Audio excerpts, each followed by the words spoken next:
বানাইনি অনেকদিন পর কাল থেকে আমি ভিডিও বানানো স্টার্ট করেছি। কাল ছিল রাখি, আর রাখির দিনকে গেছিলাম দিদির বাড়ি। প্রত্যেক বছর আমরা এই দিনটাকে খুব সুন্দর করে উদযাপন করি, আর প্রত্যেক বছর আগামী দিনেও আমরা এরকমভাবেই উদযাপন করব। ভাই বোনের বন্ধনের একটা উৎসব, ভাইফোঁটা, রাখি, এগুলো ভাই আর বোনেদের মেলবন্ধনকে আরও বাড়িয়ে দেয়। তো আমরাও এগুলোকে খুব ভালোভাবে সেলিব্রেট করি, আর আমার কাছে এর মূল্য অনেক। তো যাই হোক, আমরা কালকে রাখি সেলিব্রেশন করেছিলাম, তবে সব কিছুর মাঝখানে একটাই খারাপ লাগা থেকে যাবে। নতুন করে আর কিছু আমার ভিডিওতে বলার নেই। সবাই নিউজ চ্যানেল, ফেসবুক, ইউটিউব সব জায়গাতেই দেখতে পাচ্ছেন।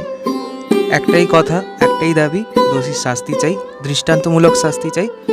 পুরো ভিডিওটা আমার ভাগনাই করে দিয়েছে। ও ছোটো তো, খুব একটা ভালো করে ভিডিও করতে পারেনি, তাও চেষ্টা করেছে। আমি একটু এডিট করে ব্যাপারটাকে ঠিকঠাক করে নিয়েছি। তো আশা করছি ভিডিও তোমাদের ভালো লেগেছে। ভালো লেগে থাকলে লাইক, কমেন্ট, শেয়ার করো, আর ফেসবুক থেকে দেখতে থাকলে ফলো করো, আর ইউটিউবে সাবস্ক্রাইব করে দাও।